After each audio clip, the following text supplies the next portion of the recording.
Hello my dear students, welcome back to my channel Shubham lecturer, myself Shubham Goswami. आज का ये video उन सभी स्टूडेंट्स के लिए है जो इस बार 12th में हैं और जिनको बोर्ड एग्जाम 2024 देना है। यानी कि जितने भी स्टूडेंट 2024 बोर्ड एग्जाम की तैयारी कर रहे हैं, आज का ये वीडियो स्पेशल आप लोगों के लिए ही है। क्योंकि बहुत सारे स्टूडेंट का कमेंट था कि सर हिंदी के बहुविकल्पीय प्रश्नों पर वीडियो बनाइए और उन क्वेश्चंस को बताइए जो हमारे बोर्ड एग्जाम में लगातार आते रहते हैं। तो आज के इस वीडियो में 30 ऐसे क्वेश्चंस को मैं लेकर आया हूं, यानी कि 30, ठीक है, 30 ऐसे महत्वपूर्ण बहुविकल्पीय प्रश्नों को लेकर आया हूं जो आपके बोर्ड एग्जाम में लगभग हर साल आते हैं। आप प्रीवियस ईयर पेपर उठाकर देख लीजिए, उसमें ये सब क्वेश्चन आपको मिलेंगे। तो ये वीडियो बहुत ज्यादा इंपॉर्टेंट है क्योंकि अब की बार हमारा हिंदी में टारगेट है 100 में से, ठीक है, 100 में से मिनिमम आपको 98 नंबर, 99 नंबर या 98 प्लस आपको लेकर आना है। तो अभी से हिंदी की भी तैयारी आप लोग स्टार्ट कर दीजिए और मैं भी आपकी पूरी तैयारी कराऊंगा, क्योंकि जब तक आपको टॉपर नहीं बनाएंगे तब तक हम नहीं छोड़ेंगे। ठीक है, तो चलिए आज के इस वीडियो को स्टार्ट करते हैं। तो सबसे पहले हमारे पेपर में हिंदी के बहुविकल्पीय प्रश्न आते हैं। तो सबसे पहले मैं स्टार्ट करूंगा हिंदी के बहुविकल्पीय प्रश्नों से, और इस वीडियो में मैंने टोटल 30 क्वेश्चन लिए हैं। ठीक है, 30 क्वेश्चन लिए हैं, लेकिन ऐसे 30 क्वेश्चन लिए हैं जो आपकी बोर्ड एग्जाम में 5 से 6 बार आ चुके हैं। ठीक है, बहुत इंपॉर्टेंट क्वेश्चन इस वीडियो में मैंने पुटअप किए हैं। ये बोर्ड परीक्षा में लगभग हर साल आते हैं, तो इस बार भी पूरे चांसेस हैं आने के। ठीक है, तो सबसे पहले इस वीडियो को लाइक कर दीजिएगा, चैनल पर नए चैनल को भी सब्सक्राइब कर लीजिएगा ताकि सभी वीडियो आपको टाइम से मिलते रहें। तो चलिए एक एक क्वेश्चन को हम अच्छे से समझेंगे। ठीक है, सबसे पहले हम फर्स्ट क्वेश्चन देखते हैं। आप लोग ये भी बताते चलिएगा, जिनको क्वेश्चन का आंसर पता है वो लोग कमेंट में क्वेश्चन का आंसर लिखते हुए चलेंगे। ठीक है, समझ में आया? तो सबसे पहला क्वेश्चन देखिए, बहुत इंपॉर्टेंट है। ब्राह्मण पत्रिका के संपादक थे, यानी कि ब्राह्मण पत्रिका के संपादक कौन थे? बताइए आप लोग। 4 ऑप्शन आपके पास रहेंगे, काखा गाघा करके भी ऑप्शन दिए जा सकते हैं और फर्स्ट, सेकंड, थर्ड, फोर्थ करके भी ऑप्शन दिए जा सकते हैं। ठीक है, तो ऑप्शन कैसे दिए जाते हैं वो उससे हमें कोई मतलब नहीं है, हमें मतलब है सही आंसर से। ठीक है, तो देखिए फर्स्ट है बालकृष्ण भट्ट, सेकंड है प्रताप नारायण मिश्र, बालकृष्ण भट्ट, ठीक है, सेकंड है प्रताप नारायण मिश्र, ऐसे मिश्र लिख दीजिएगा, ठीक, और थर्ड है बद्री नारायण चौधरी प्रेम घन, इसको घा कर दीजिएगा, और फोर्थ है प्रेमचंद। तो देखिए ब्राह्मण पत्रिका के संपादक हमारे हैं प्रताप नारायण मिश्र जी। ठीक है, तो सेकंड वाला ऑप्शन राइट होगा। जो मैं बोल रहा हूं हमारे शब्दों पर आपको ध्यान देना है। ठीक है, हो सकता है इसमें थोड़ा मिसप्रिंट हो, लेकिन आपको वो सही आंसर पता होना चाहिए जो एक्चुअल आंसर है। तो बताइए ब्राह्मण पत्रिका के संपादक कौन है? प्रताप नारायण मिश्र जी। ठीक है, समझ में आ गया फर्स्ट क्वेश्चन। तो ऐसे ही एक एक क्वेश्चन को समझना है ध्यान से, तभी आप बोर्ड एग्जाम में टॉपर बन पाएंगे। क्योंकि हिंदी के जो बहुविकल्पीय प्रश्न होते हैं वो भैया पूरे 10 नंबर के आते हैं। अब 10 नंबर हम मिस कर नहीं सकते, 10 नंबर कम हो गया तो 90 नंबर बचा, सारा सपना टूट गया। तो आज ही उन बहुविकल्पीय प्रश्नों को सर्च कीजिए, उन बहुविकल्पीय प्रश्नों को पढ़िए जो बहुत इंपॉर्टेंट है। अब आप लोग सर्च करेंगे तो थोड़ा हो सकता है कि नहीं आप सर्च कर पाए, लेकिन हमारा पर्सनल एक्सपीरियंस है, हमें पता है कि कौन कौन से ऐसे क्वेश्चन है जो हमेशा आते हैं, वही मैं लेकर आया हूं। ठीक है, फर्स्ट क्वेश्चन समझ में आ गया, ब्राह्मण पत्रिका के संपादक प्रताप नारायण मिश्र जी। अब दूसरा देखते हैं भैया, हिंदी प्रदीप के संपादक हैं।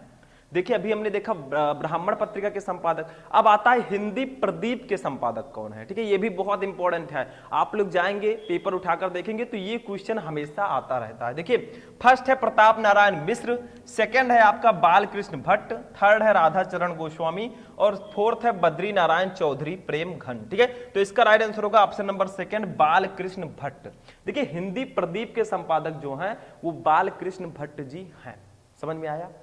समझ में आना चाहिए, इसमें कुछ है ही नहीं। मतलब आप अगर एक बार अच्छे से पढ़ लेंगे, अच्छे से इस वीडियो को शुरू से लेकर लास्ट तक देख लेंगे तो ये 30 के 30 क्वेश्चन आपको पूरे समझ में आ जाएंगे। क्योंकि भैया ये बहुविकल्पीय प्रश्न है, कोई परिभाषा तो है नहीं कि आपको याद करना है। ठीक है, समझ में आया? तो जो भी क्लास में हिंदी की चलाऊं उसको ध्यान से देखा कीजिए, तभी आप 95 96 प्लस परसेंट प्लस लाएंगे। ठीक है, आगे देखिए नेक्स्ट हमारा थर्ड क्वेश्चन देखिए। थर्ड है हमारा, आनंद कादंबरी पत्रिका के संपादक करते थे, यानी कि आनंद कादंबरी पत्रिका के संपादक कौन थे? ठीक है, यहां पर भी आपके पास 4 ऑप्शन होंगे। फर्स्ट ऑप्शन है प्रताप नारायण मिश्र, सेकंड है बद्री नारायण चौधरी प्रेम घन, ठीक है, प्रेम घन कर दीजिएगा, प्रेम घन, ठीक है। थर्ड है बालकृष्ण भट्ट, फोर्थ है सरदार पूर्ण सिंह।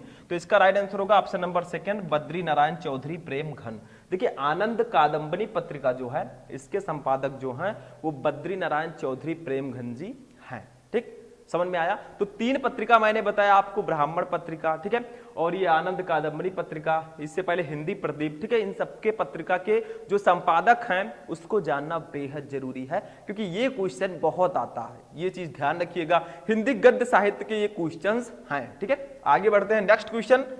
नेक्स्ट क्वेश्चन देखिए भैया 4 नंबर, निंदा रस निबंध के लेखक हैं, शायद सबको पता होगा निंदा रस, इसके लेखक कौन है बताइए।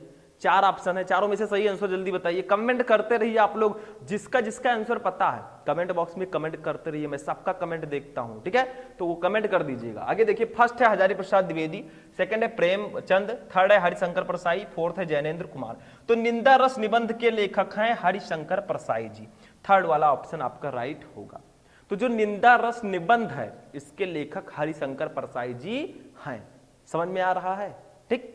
अभी लास्ट में मैं आपसे क्वेश्चन भी करूंगा, उसका भी आंसर आपको देना है कमेंट में, ठीक, होमवर्क समझ लीजिए उसको आप।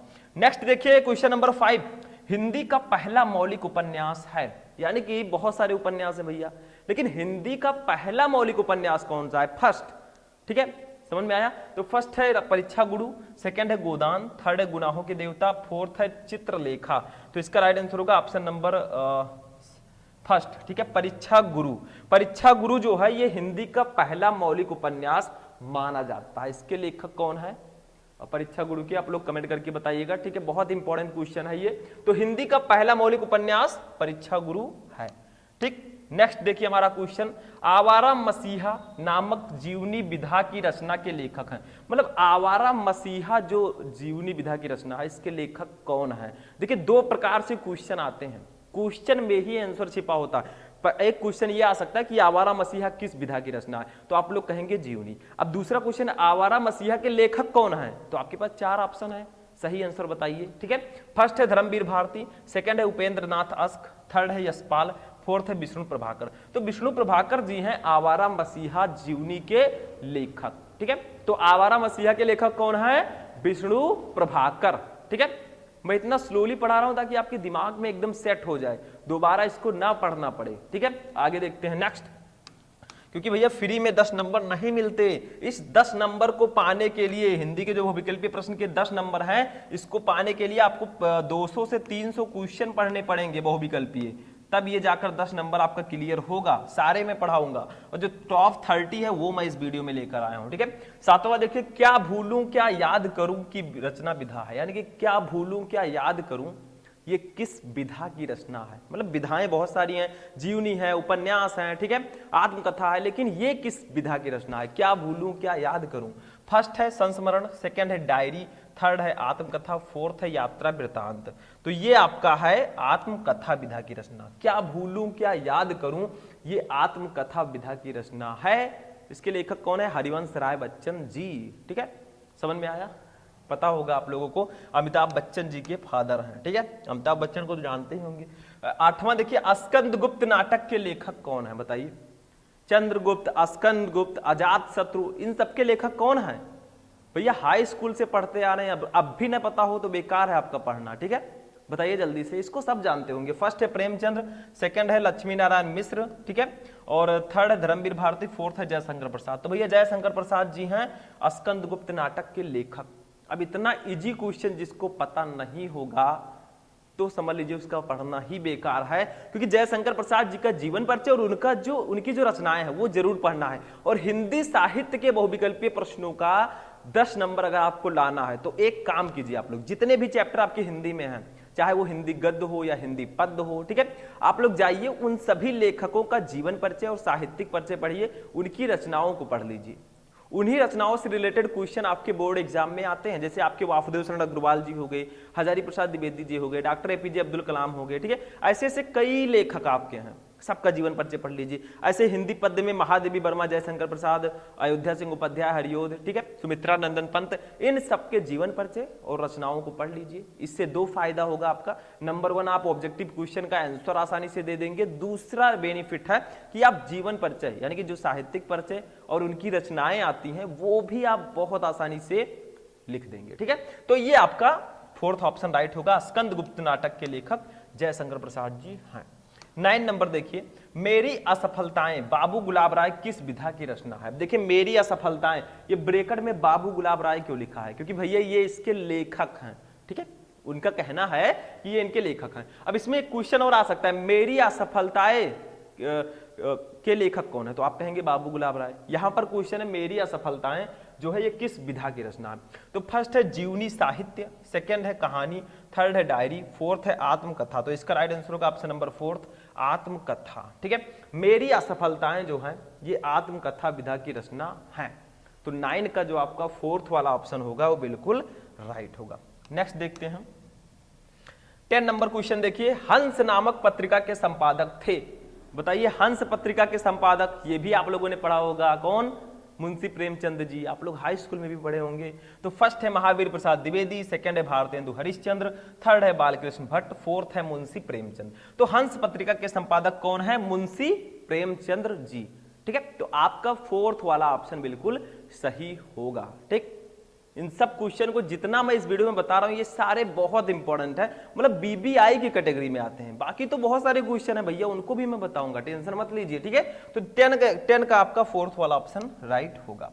11 नंबर क्वेश्चन देखिए, सरदार पूर्ण सिंह किस युग के लेखक हैं। जो सरदार पूर्ण सिंह है ये किस युग के लेखक है। जैसे आपसे पूछा जाए भैया जयशंकर प्रसाद जी किस युग के हैं, तो आप लोग कहेंगे छायावादी युग के, ठीक है, समझ में आया। तो ऐसे ही हमारे सरदार पूर्ण सिंह जी किस युग के लेखक हैं, मतलब इसमें भी कई युग है, भारतेंदु युग है, द्विवेदी युग है, छायावाद युग है, प्रगतिवाद युग है। तो इसका तो राइट आंसर होगा द्विवेदी युग, क्योंकि सरदार पूर्ण सिंह जी द्विवेदी युग के लेखक हैं, ठीक है। अगर जयशंकर प्रसाद जी का पूछा गया तो छायावादी युग का आप कहेंगे, ठीक। तो ये सब चीजें याद रखिएगा, बहुत इंपॉर्टेंट है। नेक्स्ट क्वेश्चन देखिए क्या है हमारा, कवि वचन सुधा के संपादक थे। अब देखिए कवि वचन सुधा आ गया, इसके संपादक कौन थे। फर्स्ट है बालकृष्ण भट्ट, सेकंड है भारतेंदु हरिश्चंद्र, हरिश्चली नहीं रहेगा, हरिश्चंद्र, ठीक है, नाम तो सुना ही होगा भारतेंदु हरिश्चंद्र जी का, ठीक है। और थर्ड है प्रताप नारायण मिश्र, फोर्थ है बद्री नारायण चौधरी प्रेम घन। तो इनका राइट आंसर क्या होगा भैया, भारतेंदु हरिश्चंद्र जी। देखिए कवि वचन सुधा के संपादक भारतेंदु हरिश्चंद्र जी हैं। तो सेकंड वाला ऑप्शन आपका बिल्कुल सही होगा, ठीक है, समझ में आया। तो नेक्स्ट क्वेश्चन देखते हैं अब हम लोग, नेक्स्ट क्वेश्चन नंबर 13, ठीक है। कुटज निबंध संग्रह के लेखक कौन हैं। अब मैंने बताया आपके हिंदी में एक चैप्टर है अशोक के फूल, उसके लेखक है हजारी प्रसाद द्विवेदी जी। आप लोग जाइए हजारी प्रसाद द्विवेदी जी के जीवन परिचय और उनकी रचनाओं को पढ़ लीजिए। देखिए उसी से रिलेटेड ये क्वेश्चन है, कुटज ये हजारी प्रसाद द्विवेदी जी की रचना है। तो ये आपका थर्ड वाला ऑप्शन बिल्कुल राइट होगा। अब जो इसको पढ़े रहेगा उसका जीवन परिचय भी फाइनल हो जाएगा अच्छे से, वो बोर्ड एग्जाम में लिख देगा, 5 नंबर उधर क्लियर, और उधर इधर आपका ऑब्जेक्टिव में भी क्वेश्चन आएंगे, वो भी नंबर क्लियर। तो भैया स्मार्ट तरीके से पढ़ाई कीजिए, ठीक है। स्मार्ट तरीके का मतलब है एक ही तीर से दो निशाना, मतलब एक ही जीवन परिचय आपने याद किया, उससे जीवन परिचय भी फाइनल एंड ऑब्जेक्टिव क्वेश्चंस भी फाइनल, ठीक। आगे बढ़ते हैं नेक्स्ट 14 नंबर क्वेश्चन देखिए, बहुत इंपॉर्टेंट है। इंदुमती कहानी के लेखक कौन है। इंदुमती कहानी बताइए, प्रथम कहानी देखिए, फर्स्ट है वृंदावन लाल वर्मा, सेकंड है किशोरी लाल गोस्वामी, थर्ड है गे, फोर्थ है प्रेमचंद। तो इसका राइट आंसर होगा option number second Kishori Lal Goswami. देखिए इंदुमती जो कहानी है इसके लेखक हैं किशोरी लाल गोस्वामी जी, ठीक, ये ध्यान रखिएगा, बहुत इंपॉर्टेंट है सेकंड वाला क्वेश्चन, ये 14 नंबर क्वेश्चन, इसका सेकंड वाला ऑप्शन राइट होगा। नेक्स्ट क्वेश्चन देखिए, अशोक के फूल निबंध के लेखक कौन है। ये तो सबको पता होगा, अभी मैंने बताया आपके 12th में हिंदी गद्य में एक चैप्टर है अशोक के फूल, इसके लेखक कौन है। फर्स्ट है रामचंद्र शुक्ल, सेकंड है विद्यानिवास मिश्र, थर्ड है हजारी प्रसाद द्विवेदी, फोर्थ है रामविलास शर्मा। तो हजारी प्रसाद द्विवेदी जी हैं भैया अशोक के फूल निबंध के लेखक, ठीक है। ये तो चैप्टर ही हमारे हिंदी में है, तब हमें क्या टेंशन, ये तो हमें पता ही है, ठीक है, मतलब बहुत इजी है। ये ऑब्जेक्टिव क्वेश्चन में भी कुछ नहीं रखा है, सब आपके हिंदी गद्य और पद्य के जो लेखक कवि हैं उन्हीं से रिलेटेड ज्यादातर क्वेश्चन आते हैं, कुछ क्वेश्चन एक्स्ट्रा भी आते हैं, तो उसको तो मैं बता ही रहा हूं, ठीक है, नो टेंशन। नेक्स्ट देखिए 16 नंबर क्वेश्चन देखिए क्या है, बहुत इंपॉर्टेंट है। हिंदी साहित्य के हजार वर्षों में कबीर जैसा व्यक्तित्व लेकर कोई लेखक उत्पन्न नहीं हुआ, ये कथन किसका है? यानी कि ये किसने कहा है कि हिंदी साहित्य के 1000 वर्षों में कबीर जैसा व्यक्तित्व लेकर कोई लेखक उत्पन्न नहीं हुआ, ये किसके द्वारा कहा गया, ये किसका कथन है, किसका स्टेटमेंट है, ये बताइए। देखिए फर्स्ट है रामचंद्र शुक्ल का, सेकंड है डॉक्टर रामकुमार वर्मा का, थर्ड है डॉक्टर नागेंद्र का, फोर्थ है हजारी प्रसाद द्विवेदी का। तो इसका राइट आंसर होगा option number fourth, Hazari Prasad Dwivedi ji का, ठीक है। 16 का फोर्थ वाला ऑप्शन राइट होगा। मतलब हजारी प्रसाद द्विवेदी जी ने कहा कि हिंदी साहित्य के 1000 वर्षों में कबीर जैसा व्यक्तित्व लेकर कोई लेखक उत्पन्न ही नहीं हुआ, ठीक, बहुत इंपॉर्टेंट है, इसको भी नोट कर लीजिएगा। चलिए आगे बढ़ते हैं। नेक्स्ट क्वेश्चन, क्वेश्चन नंबर 17 देखिए, रुनकता नामक स्थान संबंधित है, यानी कि रुनकता नामक स्थान किससे संबंधित है, किस कवि के का जन्म रुनकता नामक स्थान को माना जाता है कि हाँ इनका जन्म रुनकता में हुआ था, बताइए, पढ़े होंगे आप लोग। फर्स्ट है जयशंकर प्रसाद, सेकंड है सूर्यकांत त्रिपाठी निराला, थर्ड है कबीर, फोर्थ है सूरदास। तो भैया सूरदास जी जो हैं, ऐसा माना जाता है कि सूरदास जी का जन्म रुनकता नामक स्थान पर हुआ था, स्थान में हुआ था। तो भैया ये इन्हीं से संबंधित है, मतलब रिलेशन पूछा जा रहा है कि आखिर ये स्थान संबंधित किससे है। अब कहां जन्म हुआ वो तो जीवन परिचय में क्लियर है, लेकिन ये सूरदास जी से संबंधित है, समझ में आया। नेक्स्ट क्वेश्चन, क्वेश्चन नंबर 18 देखिए, वसुआ गोविंदपुर में जन्म हुआ था, बताइए वसुआ गोविंदपुर में किसका जन्म हुआ था। ये भी बहुत इंपॉर्टेंट क्वेश्चन है, बहुत ज्यादा इंपॉर्टेंट।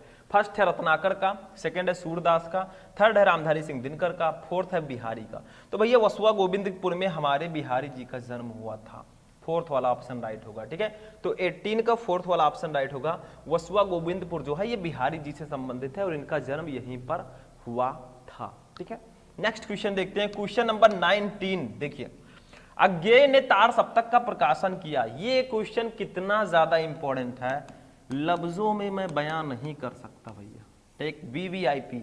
अब तार सप्तक का प्रकाशन किया था, इसका ट्रिक है, मैं बताऊंगा अभी।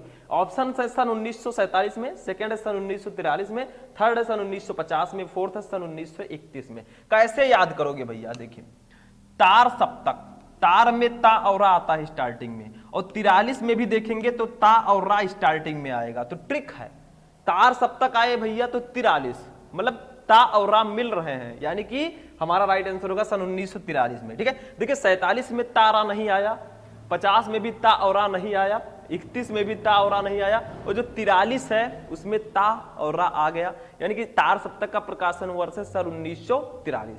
ये क्वेश्चन याद रखिएगा, बहुत इंपॉर्टेंट है, ढूंढ लीजिए कहीं भी, हमेशा आता रहता है, ठीक है। 20 नंबर क्वेश्चन देखिए, हरिवंश पुराण के रचनाकार कौन है, बताइए हरिवंश पुराण, इसके लेखक कौन है। आप लोग एक कमेंट करके इसको बताया कीजिए, जो भी क्वेश्चन मैं बता रहा हूं सारे को आपको कमेंट करके आंसर देना है, क्योंकि ये बहुत इंपॉर्टेंट क्वेश्चन है। आप लोग पहले कमेंट करते रहेंगे, हम देखेंगे कि कितने स्टूडेंट एकदम एक्टिव हैं और अच्छे से पढ़ रहे हैं, तैयारी कर रहे हैं, क्योंकि अब की बार आपको आग लगा देना है। आग लगाने का मतलब ये है कि 95% प्लस लेकर आना। हिंदी में भैया तो बहुत ईजी है, मैंने आपको हिंदी में 22 टॉपिक्स बताए थे, 22 टॉपिक, उसको पढ़ लीजिए भैया, 100 में 98 प्लस पक्का रहेगा आपका, ठीक है। मतलब वो टॉपिक मैंने बताया था उसको आप अच्छे से पढ़िए, सारे को मैंने पढ़ा भी रखा है। तो हिंदी और इंग्लिश में अगर आप 95% प्लस नहीं ला पाए तो कैसे ला पाएंगे, ठीक। तो ये दोनों तो बहुत ईजी सब्जेक्ट हैं। देखिए फर्स्ट है देवसेन, सेकंड है बिमल देव, थर्ड है स्वयंभू, फोर्थ है पुष्पदंत। यानी कि हरिवंश पुराण के रचनाकार कौन है, तो स्वयंभू जी, ठीक है। ये हरिवंश पुराण के रचनाकार हैं, समझ में आया। चलिए आगे बढ़ते हैं, नोट कर लीजिए इसको पहले आप लोग। अब चलिए नेक्स्ट क्वेश्चन देखते हैं स्टूडेंट। नेक्स्ट क्वेश्चन है 21 नंबर, देखिए बहुत इंपॉर्टेंट क्वेश्चन है। बताइए रस खान जो हैं ये किस काव्य धारा के कवि हैं। देखिए इसमें जो मैं ऑब्जेक्टिव क्वेश्चन बता रहा हूं वो हिंदी गद्य साहित्य से भी है और हिंदी पद्य साहित्य से भी है, यानी कि मिक्सचर है। जो 10 नंबर आपका आता है पूरे का मैं बता रहा हूं, ठीक है। तो रस खान जी जो हैं ये किस काव्य धारा के कवि हैं। फर्स्ट है प्रेमाश्रयी काव्य धारा, सेकंड है निर्गुण भक्ति काव्य धारा, थर्ड है सगुण भक्ति काव्य धारा, और फोर्थ है कृष्ण भक्ति काव्य धारा। तो इसका राइट आंसर होगा ऑप्शन नंबर फोर्थ, कृष्ण भक्ति काव्य धारा। यानी कि रस खान जी जो हैं ये कृष्ण भक्ति काव्य धारा के कवि हैं, यानी कि इन्होंने कृष्ण भगवान के उपलक्ष्य में, उनकी भक्ति के उपलक्ष्य में इन्होंने रचनाएं की हैं, कविताएं की हैं, ठीक है। तो ये कृष्ण भक्ति काव्य धारा के कवि हैं। समझ में आ गया? रसखान जी, याद रखिएगा। जैसे मीरा जी हैं। आगे देखिए 22 नंबर देखिए, कामायनी महाकाव्य में सर्गों की संख्या कितनी है? देखिए कामायनी एक बहुत ही इंपॉर्टेंट महाकाव्य, बहुत ही फेमस है। और कामायनी के लेखक कौन है? जयशंकर प्रसाद जी। कामायनी, ठीक है, बहुत इंपॉर्टेंट है। इसके लेखक भी आते हैं कवि। कामायनी महाकाव्य के कवि कौन है? तो आप कहेंगे जयशंकर प्रसाद जी, ठीक है। अब इसमें सर्गों की संख्या कितनी, यानी कि इसमें एक सर्ग है, अलग अलग सर्ग हैं। तो फर्स्ट है 9, सेकंड है 12, थर्ड है 15 और फोर्थ है 17। तो इसका राइट आंसर होगा ऑप्शन नंबर थर्ड 15। देखिए कामायनी महाकाव्य में टोटल जो सर्ग है वो 15 सर्ग हैं, यानी कि 15 सर्गों से मिलकर बना है हमारा कामायनी महाकाव्य, ठीक है। नेक्स्ट क्वेश्चन ध्यान रखिएगा, ये क्वेश्चन इंपॉर्टेंट है, कवि का नाम भी याद रखिएगा। रीतिकाल को श्रृंगार काल नाम किसने दिया? जो रीतिकाल हमारा है इसको श्रृंगार काल नाम किसने दिया? देखिए फर्स्ट है आचार्य रामचंद्र शुक्ल ने, सेकंड है आचार्य हरि प्रसाद द्विवेदी ने, थर्ड है आचार्य विश्वनाथ प्रसाद ने और फोर्थ है आचार्य नंद दुलारे वाजपेयी ने, या नंदुलाल वाजपेयी ने, ठीक है। तो इसका राइट आंसर हो जाएगा ऑप्शन नंबर थर्ड आचार्य विश्वनाथ प्रसाद ने। रीतिकाल को श्रृंगार काल नाम जो है वो आचार्य विश्वनाथ प्रसाद जी ने दिया था। तो 23 का थर्ड वाला ऑप्शन राइट होगा। नेक्स्ट देखिए 24 नंबर हमारा है, सुमित्रा नंदन पंत को ज्ञानपीठ पुरस्कार उनकी किस रचना पर मिला था? यानी कि सुमित्रा नंदन पंत जी को उनकी किस रचना पर ज्ञानपीठ पुरस्कार मिला था? ठीक है, बहुत इंपॉर्टेंट है। तो देखिए फर्स्ट है लोकायतन, सेकंड है युगांत, थर्ड है कला और बूढ़ा चांद, फोर्थ है चिदंबरा, ठीक है। तो इसका राइट आंसर हो जाएगा ऑप्शन नंबर फोर्थ चिदंबरा। यानी कि सुमित्रा नंदन पंत जी को ज्ञानपीठ पुरस्कार उनकी रचना चिदंबरा पर मिला था, यानी कि सुमित्रा नंदन पंत जी को ज्ञानपीठ पुरस्कार दिया गया, ठीक है। किस रचना पर दिया गया, मतलब स्पेशली किस रचना पर दिया गया था? तो दिया गया था चिदंबरा पर, ठीक है। चलिए नेक्स्ट क्वेश्चन देखते हैं। अब देखिए नेक्स्ट क्वेश्चन हमारा जो है बहुत इंपॉर्टेंट है। नेक्स्ट है पंत जी के किस काव्य ग्रंथ का नाम, उस काव्य ग्रंथ का नाम लिखिए जिसमें उसकी सांस्कृतिक संत दार्शनिक विचारधारा व्यक्त हुई है। यानी कि पंत जी का वह काव्य ग्रंथ कौन सा है जिसमें उनकी सांस्कृतिक दार्शनिक विचारधारा व्यक्त हुई है, ठीक है। फर्स्ट है चिदंबरा, सेकंड है उत्तरा, थर्ड है पल्लव और फोर्थ है लोकायतन। तो इसका राइट आंसर होगा ऑप्शन नंबर फोर्थ लोकायतन। देखिए सुमित्रा नंदन पंत जी की जो रचना है लोकायतन, ठीक है, ये एक ऐसा काव्य ग्रंथ है जिसमें उनकी सांस्कृतिक एवं संत दार्शनिक विचारधारा व्यक्ति हुई है, ठीक है। तो ये आपका राइट आंसर होगा। नेक्स्ट देखिए 26 नंबर क्या है क्वेश्चन, कबीर के दोहों को किस नाम से जाना जाता है? बहुत इंपॉर्टेंट है। जो कबीरदास जी ने दोहे लिखे थे भैया, बहुत सारे दोहे हैं, ठीक, उसको किस नाम से जाना जाता है? ये भी बहुत इंपॉर्टेंट है। उनको कोई ना कोई नाम दिया गया भैया, जैसे हम लोग हैं तो हमें कोई ना कोई नाम दिया गया, ठीक है, वैसे इनको भी नाम दिया गया। फर्स्ट है दूहा, सेकंड है शबद, थर्ड है साखी, फोर्थ है पद। तो इसका राइट आंसर हो जाएगा ऑप्शन नंबर थर्ड साखी। साखी आपने सुना होगा। तो कबीर के दोहों को साखी के नाम से जाना जाता है, मतलब साखी के अंतर्गत इनके सारे दोहे हैं, ठीक है। नेक्स्ट देखिए 27 नंबर हमारा क्या है क्वेश्चन, साकेत की नायिका हैं। जो साकेत महाकाव्य है बहुत इंपॉर्टेंट है, मैथिली शरण गुप्त जी का साकेत जो महाकाव्य है, ठीक है, इसकी नायिका कौन है? यानी कि हीरोइन, नायिका जो हमारे यहाँ हीरोइन जिसको कहते हैं, तो वैसे नायिका इसमें है। नायक अलग है, मेल, नायिका फीमेल, ठीक है। फर्स्ट है यशोधरा, सेकंड है उर्मिला, थर्ड है राधा, फोर्थ है द्रौपदी। तो इसका राइट आंसर हो जाएगा ऑप्शन नंबर सेकंड उर्मिला। देखिए साकेत की नायिका जो है वो उर्मिला जी हैं, ठीक है, समझ में आया? सेकंड है।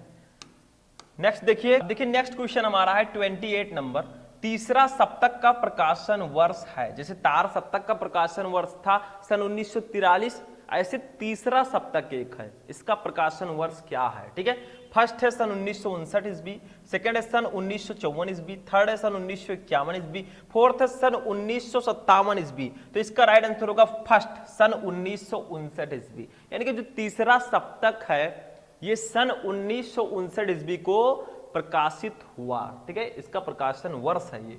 नेक्स्ट क्वेश्चन देखिए हमारा क्या है 29 नंबर, हिंदी का प्रथम कवि किसको माना जाता है? यानी कि हिंदी का सबसे पहला कवि किसे माना जाता है? मतलब किसी ने तो स्टार्ट किया होगा, ठीक है। तो फर्स्ट है सबरपा, सेकंड है सरहपा, थर्ड है लुईपा, ठीक है, नाम बड़ा अजीब अजीब है क्योंकि ये आदिकाल के कवि हैं। फोर्थ है कणहपा। तो इसका राइट आंसर हो जाएगा ऑप्शन नंबर सेकंड सरहपा, ठीक है, ना है सबरहा, ना है सरहपा, लुइपा कणहपा। ठीक है, नाम देखिए, ये आदिकाल के कवि हैं भैया। ठीक, तो इसमें सरहपा जो सेकेंड वाला ऑप्शन होगा ये राइट होगा। ठीक है, अब चलिए देखते हैं अपना लास्ट क्वेश्चन। देखिए स्टूडेंट, जो हमारा लास्ट क्वेश्चन है 30 नंबर, देखिए हिंदी साहित्य के आदिकाल के लिए बीज वपन काल किसने दिया था? मतलब हिंदी साहित्य के आदिकाल के लिए बीज वपन काल नाम किसने दिया? ठीक है, ये भी बहुत इंपॉर्टेंट है। मतलब आदिकाल को बीज वपन काल किसने कहा? जैसे श्रृंगार काल को रीतिकाल कहा गया। ठीक है, तो ऐसे इसको रीतकाल को श्रृंगार काल, ऐसे ही हिंदी साहित्य के आदिकाल के लिए बीज वपन काल नाम किसने दिया? फर्स्ट है रामचंद्र शुक्ल ने, सेकंड है डॉक्टर रामकुमार वर्मा जी ने, थर्ड है आचार्य महावीर प्रसाद द्विवेदी जी ने, फोर्थ है डॉक्टर मोहन अवस्थी ने। तो आचार्य महावीर प्रसाद द्विवेदी जी ने हिंदी साहित्य के आदिकाल के लिए बीज वपन काल नाम दिया है। ठीक है, तो ये था हमारा लास्ट क्वेश्चन। अब एक क्वेश्चन मैं आप लोगों से करूंगा जिसका आंसर आप लोगों को देना है कमेंट बॉक्स में। बताइए, जो हमारी रचना यामा है, ठीक है, यामा जो है ये किसकी रचना है? किस कवि की रचना है यामा? ठीक है, नाम तो सुना ही होगा। ठीक है, तो इसका आंसर जितने भी स्टूडेंट है सबको कमेंट बॉक्स में इसका आंसर बताना है। देखते हैं कितने स्टूडेंट को पता है। ठीक है, तो आज का ये हमारा इंटरेस्टिंग और सबसे इंपॉर्टेंट वीडियो यहीं पर फिनिश होता है। तो चलिए हम मिलते हैं किसी नेक्स्ट वीडियो में नेक्स्ट टॉपिक के साथ। तब तक के लिए जय हिंद।